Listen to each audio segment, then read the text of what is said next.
خاندان معاذاللہ بے نماز نہیں ہو سکتا. ہاں شیطان کبھی ورگلا دیتا ہے, وقت پر نہیں پڑھ رہا ہوگا, تھوڑی تاخیر ہو رہی ہوگی, لیکن بے نمازی ہونے کا کوئی تصور نہیں کیا جا سکتا. اور اگر ہے تو توبہ کرے. حسین نے حر کے لیے دروازہ کھلا رکھ کے بتایا تھا کہ جو میرے وسیلے سے اللہ تک پہنچنا چاہتا ہے, حر کی سیرت دیکھ لو, آخری زیارت اگر حر نے کسی کی ہے, حسین کی ہے. نماز حسین کی زیارت ہی میں پوشیدہ ہے. آواز کی دل میں حسین کی زیارت کی تمنا اور عبادت الہی کا جو احساس ہے وہ لے کر آیا ہے. شہید بھی ہو جائے گا, اللہ حر کے ساتھ اسے محشور کر دے گا. یہ احساس پیدا ہو جائے, پھر دم بھی نکل جائے تو کوئی بات نہیں. عزیزان گرامی, یہ مسلسل حج کے تعلق سے روایتیں اور بڑی خاص روایت ہے. مجھ جیسے طالب علم سے اگر آپ پوچھیں گے تو یہ روایت میں نے نہ نماز کے سلسلے میں لکھی, نہ روزے کے سلسلے میں لکھی, لیکن حج کے سلسلے میں روایت ہے. اگر حج واجب ہے اور نہیں کیا تو روایت ہے کہ اس کی موت جاہلیت کی موت ہے. اب جاہلیت کی موت کو تعبیر بھی کیا گیا جیسے اس نے نصرانی موت حاصل کی ہے, یعنی اسلام پر رہا ہی نہیں. یہودیت کی موت, نصرانیت کے ساتھ گیا, اس مذہب کو لے کر گیا جو مذہب اس نے دل میں رکھا تھا, یعنی اسلام کے علاوہ والے مذہب. اسی لیے ہم کہتے ہیں بار بار تو اللہ ہمارا خاتمہ یہ ہے, ایمان اوپر فرمائے. اس کو آسان مت دیجیے. اللہم اجعل عاقبت امورنا خیرا, یہ عربی میں دعا ہے. اللہم اجعل عاقبت امورنا خیرا, خدایا ہمارا ایمان پر خاتمہ فرما. اور ایک روایت اسی سے مشابہت رکھتی ہے مگر اس میں دوسرے الفاظ. کامل الزیارات میں امام حسین کی زیارت کے حوالے سے بھی ذکر ہے, صرف امام حسین کی زیارت سے, دوسرے معصومین کی زیارت کے اپنے ثوابات ہیں. لیکن اگر کوئی امام حسین کی زیارت کرے بغیر چلا, استطاعت تھی, ممکن تھا, کربلا جا سکتا, تو روایت میں کہ ناقص ایمان دنیا سے ہے. اس کا ایمان کامل ناقص ایمان کا ہے. بہرحال آج میں ساری باتوں کو چھوڑ دوں, آج پر آ جاتا ہوں, وقت تک چلا جائے. آج کا دن جسے ایک نام دیا گیا یوم عرفہ, عرفے کا مطلب کیا ہے؟ من عرف نفسہ فقد عرف ربہ. پہچاننا ایک ہوتا ہے, جاننا ایک ہوتا ہے پہچاننا. بچوں کے لیے مثال دے دیتا ہوں تاکہ بات تھوڑی سی سمجھ میں آ جائے, زیادہ کچھ نہیں. فرض کیجیے آپ کے پڑوس میں ایک صاحب رہتے, آپ سے روز ملاقات ہو رہی, السلام علیکم کیسے ہیں, وہ اپنی جگہ آپ اپنی جگہ. کیونکہ پڑوس میں رہتے ہیں, کبھی کبھی کھانے کی خوشبو بھی ادھر سے ادھر آتی ہے, ادھر سے ادھر آتی ہے. اچھی ہے تو ذرا لگتا ہے بہت گھر سے اچھا کھانا پک رہا ہے, تو کبھی کبھی کھانے کے حوالے سے سوچتے ہیں ان کے گھر میں کھانا اچھا بنتا ہے. کبھی ان صاحب کو اپنے اچھے کپڑوں میں دیکھ لیا, ذرا ٹپ ٹاپ ہے, تو پھر آپ کو خیال ہے اچھے کپڑے بھی پہنتے ہیں. کبھی کبھی ماشاءاللہ ہاتھ میں گھڑیال بھی دیکھ لی, بریسلیٹ بھی دیکھ لی, تھوڑا اللہ نے عطا بھی کیا. یہ آپ کیا کر رہے ہیں ان کو اتنا ہی جانتے ہیں. ابھی کبھی پوچھ لیا کیا نام ہے آپ کا, سب خیریت ہے, دیکھا بھائی بچے بھی ساتھ میں جا رہے ہیں, کتنے بچے, 2-3 بچے ہیں, بیوی بھی ہے, اماں بھی ہے. تو یہ آپ اپنے پڑوس کا روز خیال رکھ رہے ہیں کہ پڑوس میں آپ کے جو صاحب ہیں, ایک مرتبہ آپ ٹی وی کے سامنے بیٹھے ہوئے اور روز سلام بھی ہو رہی ہے, السلام علیکم, السلام علیکم, چلیے خیریت, یہ بھی پوچھی جا رہی ہے. لیکن ایک مرتبہ آپ ٹی وی کے سامنے بیٹھے ہوئے, اچانک آپ نے ٹی وی میں دیکھا وہی صاحب جو پڑوس میں رہتے ٹی وی پہ ان کی فوٹو آئی, اور ٹی وی پہ بتا جا رہا وہ بہت بڑے سائنٹسٹ ہیں, بہت بڑے عہدے پہ ہیں, بہت بڑے پروفیسر ہیں, حکومت پہ بڑی ان کی چلتی ہے اور بڑی عزت سمان مان ہے ان پر. اب یہ دوسرے دن آپ کو ملیں گے بالکل ویسے جیسے ایک دن پہلے ملے تھے. اب جب ملے تو آپ پہلے دن کی طرح ملیں گے ان سے. اتنے میں ہی فرق پڑ گیا نا, خالی فوٹو ہی کو کام آنے سلوات پڑ گیا.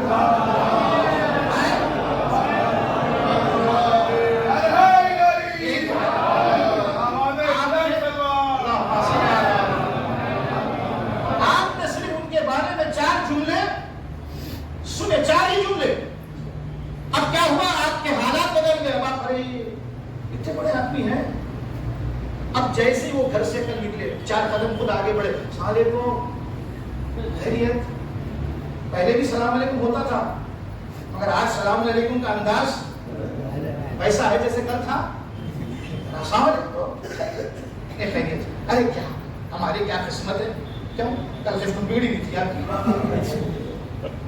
کل تو بہت اچھے ہو گئے آج، ارے نہیں ہم آپ کے قریب رہتے ہیں، ہم پہچانتے نہیں تھے ابھی آپ نے کیا کہا، میں آپ کو پہچانتا ہی نہیں تھا، تو کل تک کیا کرتے تھے، کل تک میں آپ کو جانتا تھا، آج میں آپ کو، اسی کو سمجھ معرفت کہنے، صلوات پڑھیے محمد۔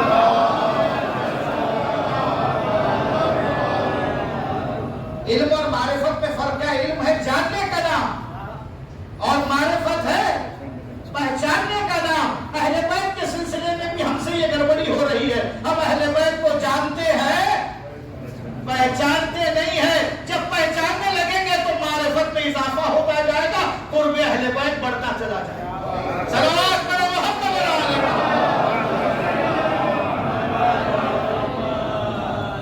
کبھی اگر مولا کو پہچاننا ہے تھوڑا بہت، اپنے معرفت نہج البلاغہ اٹھائیے، دیکھیے مولا کائنات نے نہج البلاغہ کے خطبوں میں پہلا ہی خطبہ فطر الخلائق بقدرت نشر الریاح برحمت، مولا نے اس کائنات کی تخلیق کے بارے میں جو خطبہ پیش کیا، لکھنے والے نے لکھا، جب شرح نہج البلاغہ ابن حدید معتزلی لکھ رہا تھا اور اسی خطبہ کی شرح لکھ رہا تھا تو بار بار قلم رک رہا تھا، کیا کہوں، ایسی باتیں مولا نے، تخلیق کائنات، زمین کیسے بچھایا گیا، فرش، آسمان کا شامیانہ کیسے لگا، سمندر، ہوائیں، سب کچھ، چاند، سورج، سب کی خلقت کیسے ہوئی، تخلیق کیسے ہوئی، مولا نے پہلے ہی خطبے میں، نہج البلاغہ کا پہلا خطبہ نا، مولا نے تو بہت سے خطبے میں، جب لکھتے قلم آگے بڑھا، قلم چھوڑ دیا، ایک ہی جملہ لکھا، لگتا ہے یا تو علی نے خود کائنات بنائی ہے یا علی کے سامنے کائنات بنی ہے، اس سے اچھی کوئی اور تعبیر ہوگی نہیں۔ صلوات پڑھ رہے محمد، اس سے بہتر درود پڑھ رہے محمد اور آل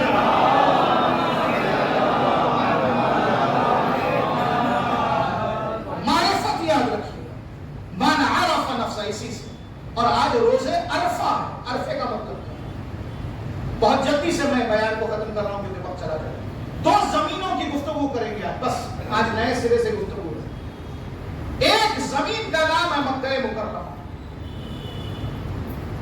جس میں یہ جو ایام ہے، جو ایام اللہ کہے جاتے ہیں، اس میں حاجی، ہمارے ہر چیز کو اللہ سے بعد جب منسوخ کیا جاتا ہے، کتاب کو کتاب اللہ، مہینے کو ماہ رمضان، شہر اللہ، اللہ کا مہینہ، یوم اللہ، اللہ کا دن، بعض روایات میں روزے عاشورہ کو بھی یوم اللہ کا، وہ بھی اللہ ہی کا، ویسے ہر دن اللہ کا، مگر بعض چیزیں منسوخ کی گئی،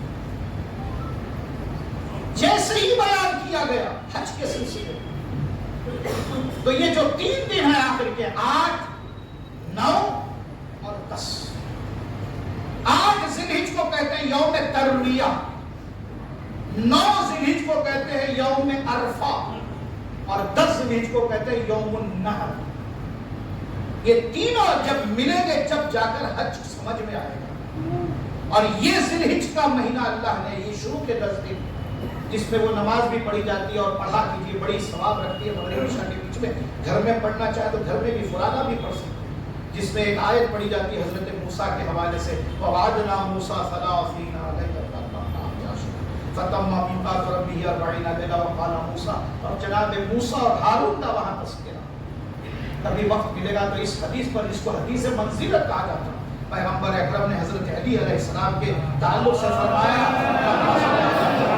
علی انت منی بمنزلت ہارون من موسیٰ الا انہ لا نبی بعدی، علی آپ کا مقام وہی ہے جو موسیٰ اور ہارون کے درمیان رشتہ تھا، میرے لیے آپ کی بھی منزلت وہی ہے کہ جو ہارون کو اللہ نے موسیٰ کے وزیر اور وسیع ہونے کے اعتبار سے نصیب فرمایا، الا انہ لا نبی بعدی، وہاں نبوت کا سلسلہ آگے بڑھا، لیکن یہاں کوئی نبوت کا سلسلہ میرے پاس نہیں۔ باہر ایک حدیث منزلت وہ اپنی جگہ، حضرت ابراہیم ہمارے رسول حضرت محمد مصطفیٰ صلی اللہ علیہ وسلم کے بعد دوسرے نمبر پر افضل ترین نبی اگر کوئی ہے تو وہ حضرت ابراہیم، وَإِذِ ابْتَلَىٰ إِبْرَاهِيمَ رَبُّهُ بِكَلِمَاتٍ فَأَتَمَّهُنَّ قَالَ إِنِّي جَاعِلُكَ لِلنَّاسِ إِمَامًا، امامت جسے ملی اور بڑے امتحانات سے جو نبی گزرا ہے وہ حضرت ابراہیم. وقت نہیں ہے، میں کبھی عرض کر چکا ہوں یہ ساری باتیں، اس میں سے چیدہ باتیں آتی جاتی ہے، عرض کر دیتا ہوں کیونکہ وقت ہے تو ہوتا نہیں ہے، باتیں بھی بہت زیادہ نہیں کر سکتے. آیت اللہ ہے روح اللہ امام خمینی نے ایک فتویٰ دیا تھا، تاریخی فتویٰ، اور وہ فتویٰ ولایتی تھا، ولایت والا فتویٰ، یعنی سارے مسلمانوں پر لاگو ہوگا چاہے وہ ان کے مقلد ہو یا نہ ہو. بعض فتوے استفتاء جب کیا جاتا ہے تو وہ خاص ان لوگوں کے لیے ہوتے جو ان کے مقلدین، لیکن بعض فتوے ولائی ہوتے جس کو ولایت فقیہ والی بھی بات کری جاتی ہے. جیسے آیت اللہ سیستانی نے جب داعش کربلا کی طرف آنے لگے تو فتویٰ دیا تھا، لیکن وہ فتویٰ بھی تھوڑا محدود رکھا تھا، لیکن اس کو دایا بڑھایا کہ ان کے مقلد نہیں بھی ہے تب بھی ان کے لیے ضروری ہے کہ حرم حسین کو بچانا ہے، نجف میں حرم مولا کو بچانا ہے. نوجوانوں کو کھڑا کیا انہوں نے، 50,000 ایک دن لوگ گھر کے پاس آ کے کھڑے ہو گئے اور کہا جاؤ داعشیوں کے مقابل میں ہمیں ان کا مقابلہ کرنے کے لیے ہمارے پاس اتنی بڑی سینا نہیں ہے، اتنا بڑا لشکر اور فوج نہیں ہے. حشد الشعبی کے نام سے انہوں نے پورے لشکر کو کھڑا کیا اور وہ جو فتویٰ تھا فتوی ولائی تھا. بہرحال کبھی عرض کروں گا یہ ساری بات. خمینی صاحب کا جو فتویٰ تھا اس سلمان رشدی کے سلسلے میں، اس کا تعلق انہی واقعات سے، شاید آپ کو نہیں پتا، اس نے نماز کے تعلق سے کچھ نہیں کہا، روزے کے تعلق سے کوئی بات نہیں کہی. اس نے جو سارے ایپیسوڈ کو اپنی اس کتاب میں جو آیات شیطانی کے نام سے جس چیز کو ٹارگٹ بنایا سلمان رشدی وہ یہی تھا، مسئلہ حج اور حج میں انجام دیے جانے والے وہ سارے رکن مناسک کے حج اور وہ حج جس مربوط ہے حضرت ابراہیم خلیل اللہ اور حضرت اسماعیل سے، حضرت حاجرہ سے. اس پورے واقعے کو اس نے اس کتاب کے اندر نقل کر کے اس پر بہت رقیق الفاظ میں حضرت ابراہیم کو خطاب کیا، جو کہ ایک نبی کی شایان شان نہیں، نبی کی شان کے خلاف ہے. اور بہت سی چیزیں ہیں اس کتاب میں، ازواج رسول کے حوالے سے ہے، امہات المومنین کے حوالے سے. بہرحال کبھی کبھی موقع ملتا ہے تو بعض باتیں میں عرض کر دیتا ہوں اشارت، مگر خدا را ان کتابوں کو پڑھیے گا مت، کیونکہ ہمارے علماء کا فتویٰ پہلے اپنے دین کی کتابیں پڑھو، بعد میں وہ کتابیں پڑھو جو تمہاری سمجھ میں مشکل سے آتی ہے. اپنا ہی دین نہیں جانتے، اردو میں محاورہ ہے، گھر میں اندھیرا رکھ کے بازو جا کے چلا جاتے ہیں. اپنے دینی کو ابھی پکا نہیں کر پائے بازو والے کو جا کے کیا کرتے، پہلے اپنا دین، اپنے مذہب کی، اپنے دین کی کتابیں پڑھیے. بہرحال حضرت ابراہیم نے 3 دن خواب میں مسلسل یہ دیکھا کہ وہ اپنے بیٹے کے گلے پہ چھری پھیر. پہلے دن خواب میں، ابھی مثلا یہ بھی عنوان ہے، لوگ اکثر خواب کی تعبیر پوچھتے ہیں، ہمارے تعبیرات خواب کے سلسلے میں بہت سی، مگر خواب کس وقت دیکھا گیا، کن حالات میں دیکھا گیا، طہارت تھے یا نہیں تھے، دن میں تھا یا رات میں تھا، خواب میں کیا دیکھا گیا، بہت سے مسائل ان پر گفتگو علماء نے کی. سیر حاصل کتابیں موجود ہیں، ابن سینا کی کتابیں ہیں اور بہت سی. اب بہت سے متروک ہو گئے. حوضے میں کیا کہا ہے، حوضات علمیہ میں علم رمل ہم نہیں پڑھتے، لوگ علم جفر نہیں پڑھتے، علم عادات نہیں پڑھتے. بہت سی چیزیں ہیں شوقیہ طور پر اگر کوئی پڑھ لیتا ہے. یہ دن کو کیوں ساعت کہا جاتا ہے، نحس کہا جاتا ہے، نحس اکبر کہا جاتا ہے، یہ جو ہم بناتے ہیں دن، اس کے مطلب کیا ہے، ہر مہینہ کیسے ترتیب کیا جاتا ہے، ان کے اندر جو دن ہیں ان کے خاص تعبیرات کیا ہے. جیسے ہم کہتے ہیں قمر در اقرب ہے، قمر در اقرب کیا ہوگا، بہت سی باتیں. اب ہمارے ہاں طلاب سے ہم کہتے ہیں اکثر یہ شوقیہ چیزیں اسے پڑھا کرو، یہ بھی بہت ضروری ہے. علم جفر بڑی اہمیت رکھتا ہے، علم رمل بڑی اہمیت رکھتا ہے، علم عادات بڑی اہمیت رکھتا ہے. نہیں پڑھ رہے ہیں، نتیجہ کیا ہوتا ہے، کچھ لوگ بلا وجہ کوئی نہ کوئی نقشہ بنا کے آپ کو دے دیتے ہیں. تو نقشہ آپ کا نقشہ بنا رہے اصل میں ایک اور کیا آپ نے، میں نے کہا ایک صاحب کہنے لگے میری فوٹو کھینچ دی ہے. میں نے کہا حیدرآباد میں ایک محاورہ ہے فوٹو کھینچنا، انہوں پوری فوٹو کھینچے آپ کی. صلوات پڑھیے محمد صلی اللہ علیہ وسلم. کیونکہ عرفہ ہے. آج کے دن تو بدن مادر میں ہونے والے بچے کو بھی یہ امید ہوتی ہے کہ اللہ اسے صادق نہ کرا سکے. آج کے دن تعویذ واویز کا چکر، راتوں میں جا کے دکانوں پہ ٹھہرنا، کیوں جا رہے ہو یار؟ علاوہ سبب نہیں ہے، علاوہ بی نہیں ہے. ارے گھر میں قرآن ہے نا، قرآن اٹھا کے سر پہ رکھ. آواز میں پروردگار کو خدایا میں نے تیرے کلام کو اپنے سر پہ رکھا ہے، واسطے دیجئے پروردگار کو اپنے زمانے کے امام کا۔ اور گھر میں اگر ماں ہے، باپ ہے، اس سے بڑی کیا نعمت ہوگی؟ جا کے مصافحہ کر اور ماں سے کہے ماں میرے لیے دعا کر دے۔ خدا کی قسم پروردگار عالم ساری دعاؤں کے مقابل میں والدین کی دعاؤں کو اولاد کے حق میں سب سے پہلے قبول فرماتا ہے۔ کچھ نہیں، اچھا ماں باپ زندہ نہیں، قبلہ قبرستان میں، ارے بھابھی جا، یہ نہیں ہے کہ مر گئے بات نہیں۔ ہمارے پاس ایک مسئلہ یہ بھی ہے، قبروں پہ جاتے ہیں، اماں بابا کے فاتحے پڑھ کے آ جاتے ہیں، فاتحے پڑھنے کے بعد بیٹھیے، اماں بابا کا واسطہ دے کے دعا کریے۔ اگر آپ آج عزادار ہے تو انہی کے صدقے میں ہے، آج مولائی ہے تو انہی کی وجہ سے ہے، ماتمدار ہے تو انہی کی وجہ سے ہے، حسین کا نام لے کر سینے پہ ہاتھ مار رہے ہیں تو انہی کی تربیت ہے جنہوں نے بتایا کہ حسین کے نام پر زندہ رہا جا سکتا ہے۔ قبر پہ بیٹھ کے دعا کیجیے، ان کا واسطہ دیکھیں۔ بعض قبروں کے دعائیں قبول ہے، شہداء کی قبر کا واسطہ، شہداء کے بھی واسطے بھی ہمارے پاس واسطے ہیں۔ شہداء کربلا کیا ہے؟ معصوم تھے۔ شہداء حضرت حبیب ابن مظاہر کیا ہے؟ شہید کربلا۔ حضرت حر کیا ہے؟ شہید کربلا۔ شہداء کا مقام ہے، اسی لیے بعض قبروں کے لیے بھی بتایا جائے کہ ان کی قبروں کو اچھا بنایا جا سکتا ہے، اس میں ایک شہداء ہے۔ پہلا موضوع سے دور ہو جائے، عرفے کا حضرت اسماعیل اور حضرت ابراہیم کا رشتہ باپ بیٹے کا۔ باپ کیا دیکھ رہا ہے؟ مسلسل 3 رات سے دیکھ رہا ہے، گلے پہ چھری گئی، گلے پہ چھری۔ بیٹے سے کہا بیٹا میں 3 دن سے مسلسل ایک ہی خواب دیکھ رہا ہوں۔ حضرت اسماعیل کا بابا کر گزری ہے نا، ستجدونی انشاءاللہ من الصابرین، آپ مجھے صبر کرنے والا پائیں گے۔ صبر کرنے والا مصیبت پر ہوتا ہے، یہی خواب حسین ابن علی نے حضرت علی اکبر سے بیان کیا۔ بیٹا میں دیکھ رہا ہوں موت ہمارے پیچھے پیچھے آ رہی ہے۔ باپ اور بیٹے میں ایسے رشتہ ہونا چاہیے۔ بہت سی باتیں بیچ میں آ جاتی ہے، بس امام حسین نے علی اکبر کو بلایا، حسین موت کو دیکھ رہے ہیں، کہا بیٹا میں دیکھ رہا ہوں کہ موت ہمارے پیچھے چل رہی ہے۔ کہا بابا ہم پر ہیں؟ کہا بالکل ہم پر ہیں۔ کہا ستجدونی انشاءاللہ من الشاکرین، بابا کر گزریے گا آپ مجھے شاکرین میں سے پائیں گے۔ بہت بڑا فرق ہے، اسی لیے میں کہا 2 زمینیں ہیں، ایک زمین کا نام مکہ مکرمہ ہے اور وہاں میدان عرفہ ہے، اور وہاں جہاں لے جا کر حضرت ابراہیم نے اپنے بیٹے حضرت اسماعیل کے گلے میں چھری دی، لیکن وہاں تو دمبا آ گیا، آج ہزاروں لوگ دمبا ذبح کر رہے ہیں۔ کیا مکہ مکمل ہوگا، کیا حج مکمل ہوگا کربلا کے بغیر؟ اے ابراہیم تم نے اپنے بیٹے کے گلے پہ صرف چھری رکھی، پھیری بھی نہیں، پھیرنا چاہ رہے تھے، دمبا آ گیا، مگر خدا کی قسم کربلا کا حسین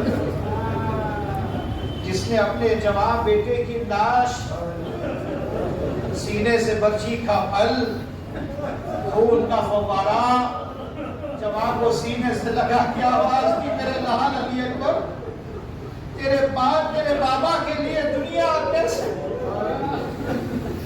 عزیزو یہی عرفہ ہے، یہی سمجھنا ہے عرفے کا مطلب۔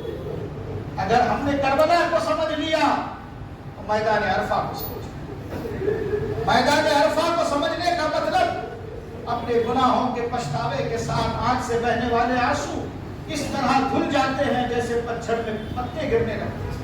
حسین کے غم میں بہنے والا ہر آنسو ہزاروں گناہوں کو معاف کروا دیتے ہیں، ہزاروں بڑے بڑے گناہ معاف ہو جاتے ہیں، ایک آنسو میں اتنی طاقت ہو سکتی ہے۔ عزیزان گرامی، حسین ابن علی کی قربانی عظیم قربانی ہے، وفدیناہ بذبح عظیم کے نام سے۔ بس مختصر حضرت ابراہیم نے یوم النحر، اب تیسرا مرحلہ تھا، پہلا یوم ترویہ یعنی خواب میں دیکھا، یوم عرفہ یقین ہو گیا کہ اللہ کی جانب سے حکم ہے۔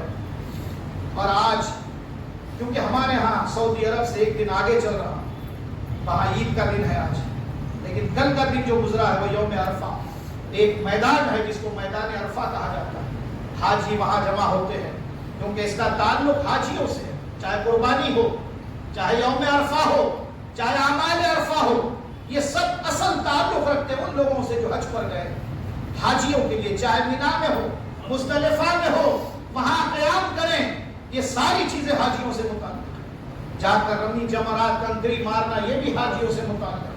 خانہ کعبہ کا طواف، صفا مروہ کے بیچ میں سعی، تقصیر، لباس، احرام، محرم بن جانا، طواف النساء، نماز طواف، یہ سب حاجیوں کے لیے۔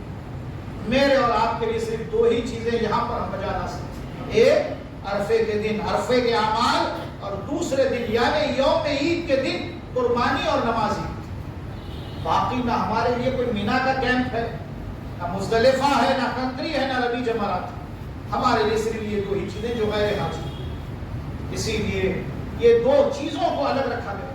ایک حاجی کے لیے مسائل ہے، اس کے لیے قربانی واجب ہے، میرے اور آپ کے لیے قربانی مستحب ہے، اور بات ہے کہ مستحب موقت اور تاکید ہمیں تکلیف نہ ہو۔ عزیزان گرامی، کل احکام میں قربانی بیان کر دیے جائیں گے جب خطبہ ہوگا انشاءاللہ نماز عید۔ آج صرف اتنا ہی کہ یہ یوم عرفہ بڑی اہمیت رکھتا ہے۔ بس ایک روایت پیش کروں گا اور آج کی زحمت تمام، اور ایک واقعے کے ساتھ، اور وہ روایت ہے میرے اور آپ کے چھٹے امام صادق آل محمد۔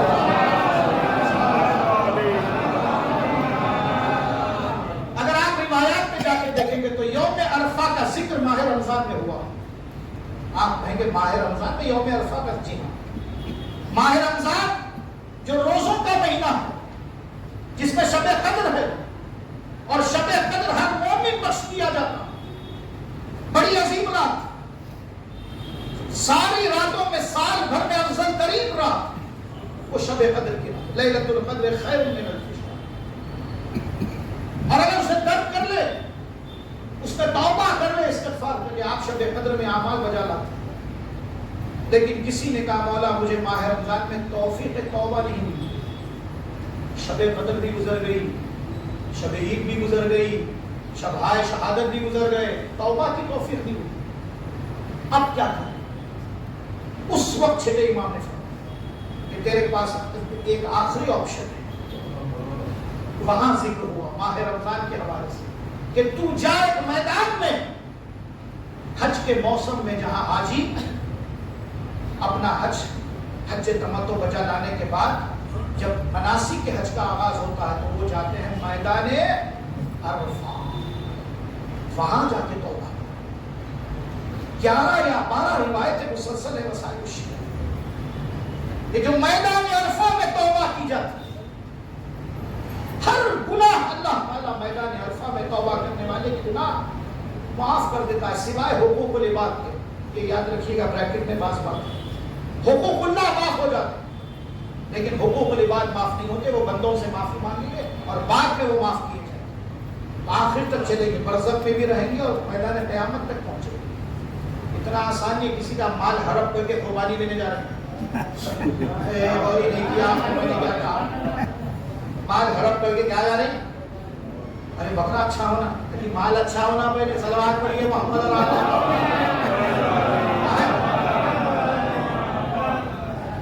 خمس نہیں نکالے، جناب زہرا کا ہاتھ گردن میں رکھ کے خبرہ سب سے اچھا بکرا کام لیتا، ابے بیوقوف سوچو بڑا بکرا تو ہی چھے۔ اور بکروں کے باپ کو کیا کہتے ہیں؟ صلوات۔ سب سے بڑا بکرا تو ہی ہے، حق زہرا کھا کے بکرے کو تلاش نہیں، حرام کا پیسہ جمع کر کے پوچھ رہا ہے جیب میں کتنا حلال گوشت کہاں ملتا؟ آپ کو حلال گوشت کی ضرورت ہی نہیں ہے، کیونکہ آپ کے جیب میں پہلے سے حرام ہے۔ حرام کا پیسے سے کمایا ہوا پیسہ، اس سے حلال گوشت کا کوئی فائدہ نہیں، پہلے وہ حلال کرو۔ امام حسین نے کیا کہا تھا جناب زینب کو؟ یہ روایت انسان کے روح کے کاٹنے کے لیے کافی ہے، کیونکہ یہی بطن ہے، یہی پیٹ ہے، یہی غذا جاتی ہے۔ ہم یہ دیکھتے ہیں یہ پیسے 2000 کی نوٹ ہے، 500 کے نوٹ ہے، نوٹ بندی ہو گئی، ارے بھیا ہر ملک کی کرنسی الگ ہوتی ہے مگر ملک ایک ہی ہوتا ہے، وہ اللہ کا ملک ہے، اور اللہ کے ملک میں ایک ہی چیز چلتی ہے، یا حلال یا حرام، نوٹوں کا رنگ نہیں چلتا، اللہ بولتا کھا رہا ہے تو غذا حلال کی کھا رہا ہے یا غذا حرام کی کھا رہا ہے؟ کسی نے آ کے پوچھا چھٹے امام سے، بولا کھاتے وقت میں کن چیزوں کا خیال رکھوں؟ امام نے پوچھا رکھتا کون سے؟ پہلے یہ بتا. میں بتاؤں گا بعد میں کس باتوں کا خیال رکھنا چاہیے، پہلے یہ بتا کس کا رکھتا ہے. بولے مولا یہ دیکھ تو تازہ ہے یا باسی ہے. کھاتے وقت میں تازہ کھانا یا باسی کھانا. امام نے کہا بس اتنا ہی دیکھتا ہے، یہ نہیں دیکھتا لقمہ حلال ہے یا لقمہ حرام. پیٹ میں جانے والے رزق کو تو تلاش کریں. جناب زینب نے صرف شکایت کی بھیا یہ لوگ مقابلے میں آئے، کا کیا کروں ان کے پیٹوں میں جو لقمہ حرام گیا، اس کا کیا کیا. بہت احتیاط ہے عزیزان کرام. یہ آخری جو مرحلہ ہے یوم النحر، حضرت ابراہیم علیہ السلام اپنے بیٹے کی قربانی دے کر دنیا کے سامنے ایک مثال آئی کہ راہ الہی میں، پروردگار کی راہ میں ہر قربانی دینی چاہیے، چاہے مال کی قربانی ہو، چاہے نفس کی قربانی ہو. کہ شیطان کو دنیا جا کے مارتے ہیں، پہلے اندر والے نفس کو تو مار لو. وہاں جا کے اچک کے ناشت سوشل میڈیا میں ایسا بتا رہے گندریاں نہیں، ہینڈا مار رہے، چپلا مار رہے، چوتے مار رہے، وہ سب بعد میں مارو. جب کبھی موبائل ہاتھ میں کھولے کوئی چیز دیکھنے کو من چاہا، پہلے نفس کو مارو. یہ گناہوں کا دروازہ کھول دیتا ہے. اس سے پہلے بھی میں نے بیان کیا چھوٹا اسکرین بڑی مصیبتیں لے کر آیا ہے، کسی کو نہیں پتا. اس سے بچنا ہے. فوری خیال آیا توبہ، پروردگار کیا دیکھ لیا ہم نے، کیا سن لیا ہم نے، کیا بول دیا ہم نے. فوری توبہ، استغفار. رات میں سونے سے پہلے قل ہو اللہ پڑھ کے سوئے، آیت الکرسی پڑھ کے سوئے، تاکہ کم سے کم جب اٹھے تو معافی کے ساتھ اٹھے.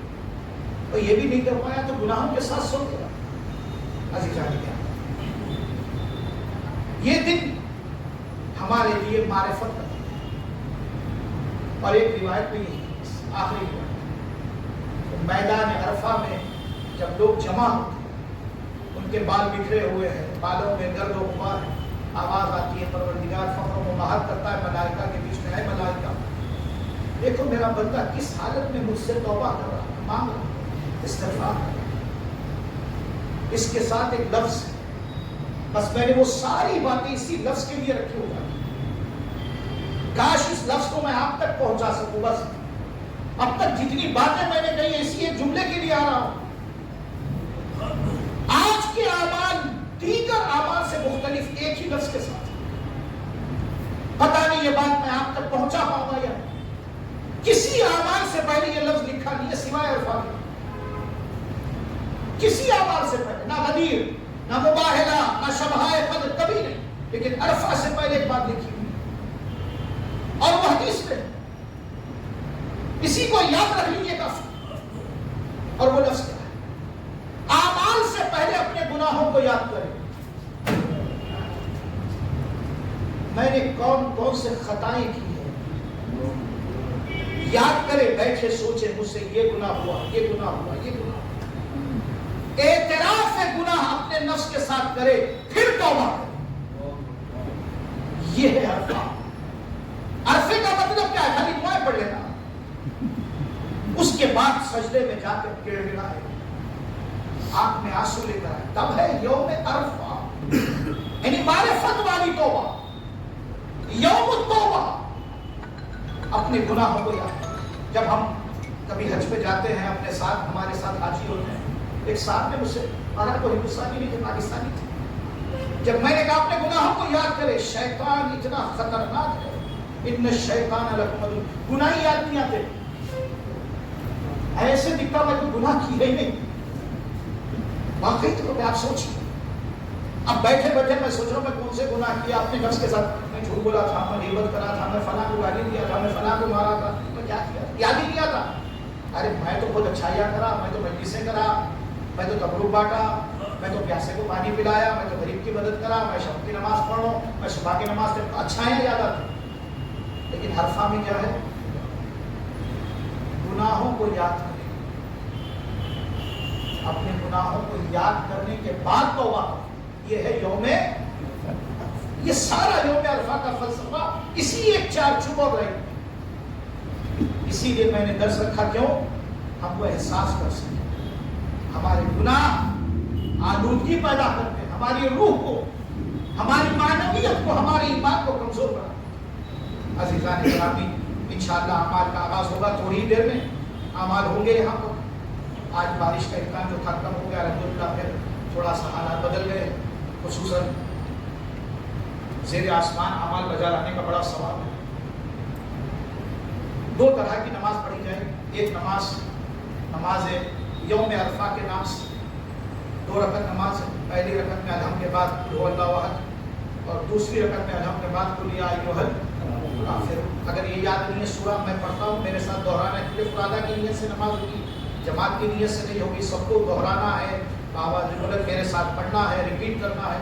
اگر آپ کو ایسا لگتا ہے مجھے سورہ کافرون یاد نہیں، کوئی بھی سورہ پڑھ لیجیے آہستہ سے، کوئی مسئلہ نہیں۔ ہم کافرون پڑھیں گے، اگر زبان نہیں یاد ہے، تکرار کر سکتے تو کر لیجیے۔ دوسری نماز اس کے فوری بات ہوگی، نماز امیر المومنین، اور یہ نماز شب عاشور بھی پڑھی جا سکتی ہے۔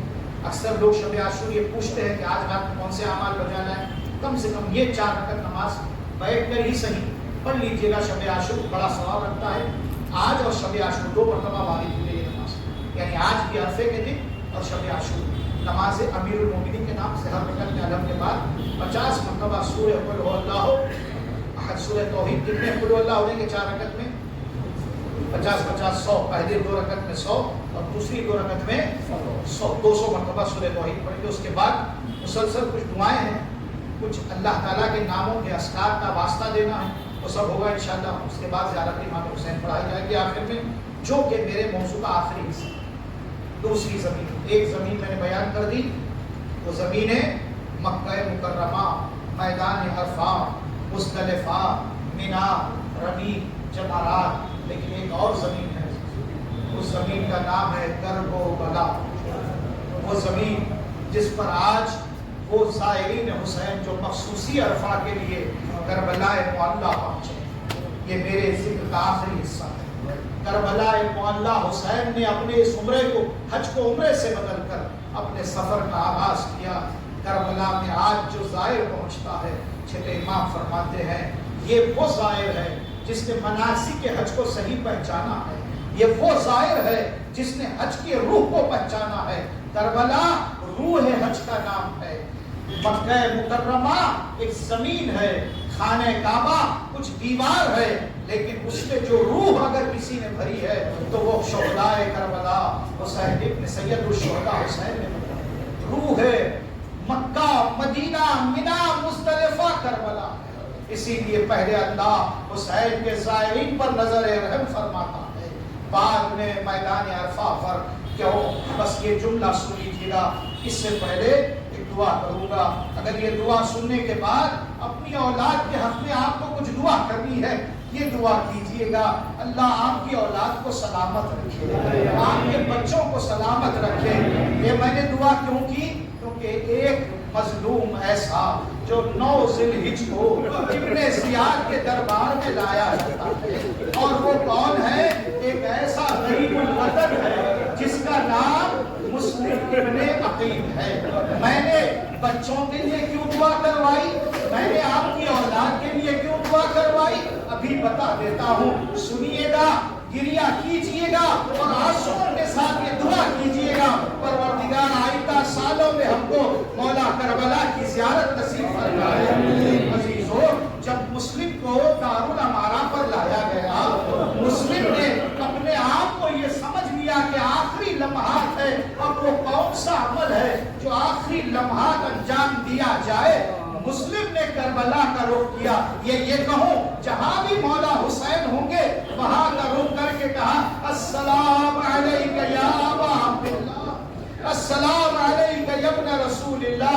حسین مکے سے نکل چکے ہیں، منزل کربلا کی طرف آگے بڑھ رہے ہیں، ایک جگہ قیام پذیر ہے، جیسے ہی سلام آیا حسین کھڑے ہو گئے، وعلیکم السلام، وعلیکم السلام یا مسلم۔ زینب نے مسلم کا نام سنا، کہا بھیا یہاں مسلم کہاں ہے؟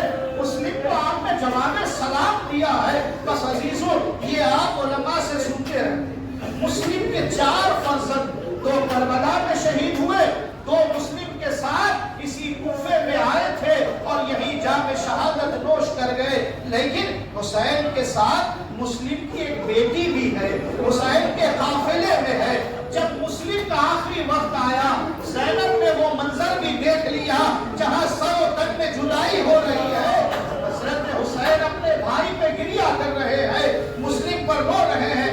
اچانک امام حسین نے کہا زینب، زینب مسلم کی یتیمہ عاتقہ ہمارے ساتھ ہے، تم جلدی سے جاؤ اور عاتقہ کو لے کر آؤ۔ مجھے تو معلوم ہو گیا نا کہ وہ بچی یتیم ہو گئی ہے۔ حسین نے پھر آواز دی، لیلا، رباب، وہ گوشوارے جو تم نے بچوں کے لیے اٹھا،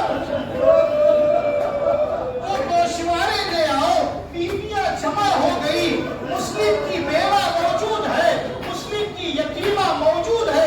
حسین نے بچی کو قریب بلایا، قریب بلایا، سر پہ ہاتھ رکھا، اپنے ہاتھوں سے حسین نے وہ گوشوارے پہنائے جو بچوں کو اس سن میں وہاں کے اعتبار سے پہنائے جاتے تھے۔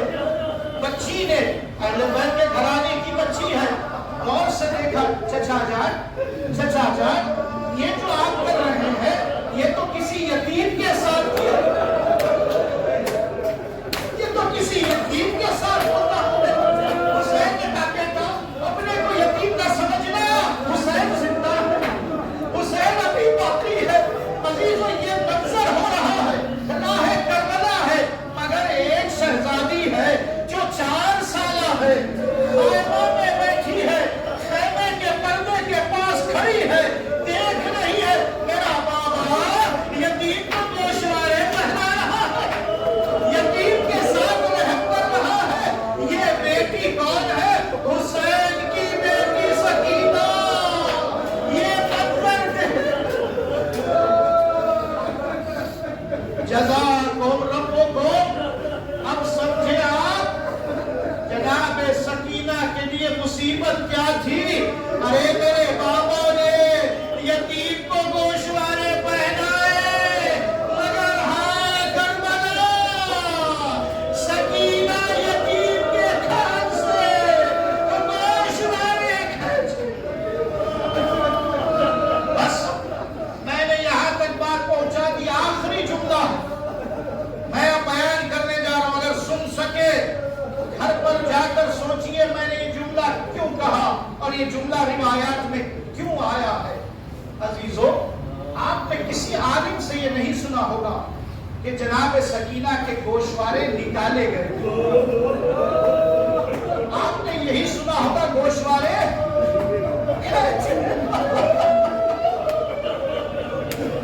گوشوارے نکالے جانا اور ہے، گوشوارے کھینچے جانا اور ہے۔ جب گوشوارے نکالے جاتے ہیں تو خیال رکھا جاتا ہے مگر ہاں مظلومیت گوشوارے کھینچے گئے، سکینہ کے بالوں سے خون لگا۔ اے بابا تو نے گوشوارے پہنائے تھے، شبر نے اس طرح کھینچے، میرے کان زخمی، انا للہ و انا الیہ راجعون۔ عرفے کے دن روئے ہیں آپ، آج کے دن آنکھ میں آنسو اور غم کربلا اور اولاد کا ذکر ہے۔ پروردگار بحق کربلا، بحق اولاد حسین، تیری بارگاہ میں ہم دست بدعا ہے، پروردگار ہماری اولاد کو اپنے حفظ و امان میں رکھ، کربلا والوں کے صدقے میں ہمارے بچوں پر رحم فرما، ہماری بیٹیوں کو بنا اور عزت عطا فرما، پروردگار کربلا والوں کے صدقے میں ہمارے اہل و عیال کی حفاظت فرما، ہمارے بچوں اور ان کے بچوں کی حفاظت فرما، پروردگار تیری آخری حجت حضرت بقیت اللہ امام زمانہ کے ظہور میں تعجیل فرما، ہم سب کو حضرت کے اعوان اور انصار میں شمار فرما۔ ربنا تقبل منا انک انت السمیع العلیم، بحق محمد و آلہ الطاہرین۔ انشاءاللہ اعمال کا آغاز ہوا چاہتا ہے، اگر کسی کو کوئی سوال ہے تو جلدی سوال کر لے، سارے اعمال باہر انجام دیے جائیں گے۔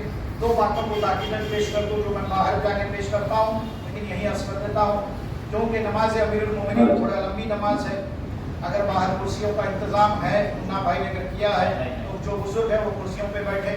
مستحب نماز ہے، قرآن کی نیت سے پڑھی جائے گی. آرام آرام سے پڑھیے گا، کوئی جلدی نہیں ہے. آواز کے ساتھ پڑھیں گے.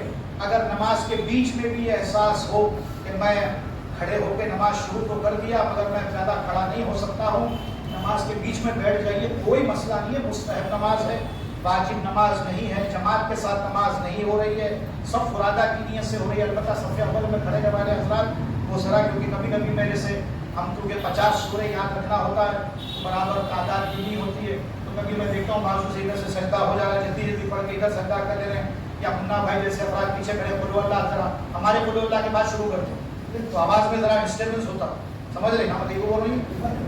تو ذرا سا جو ہے پیچھے کھڑے رہنے والے افراد تھوڑا سا ہمارے پہ رحم کریں، ہے نا، کہ ہمارے کو 50 قل اللہ گن کے پڑھنا ہے. تو آپ یا تو صف اول میں نہ ٹھہرے، صف دوم میں چلے جائیں. آپ دوسری صف میں جا کے بھی آپ نماز پڑھ سکتے ہیں. اور آخری اعلان انشاءاللہ المستعان، نماز کے بعد زیارت کے بعد نظر امام ہے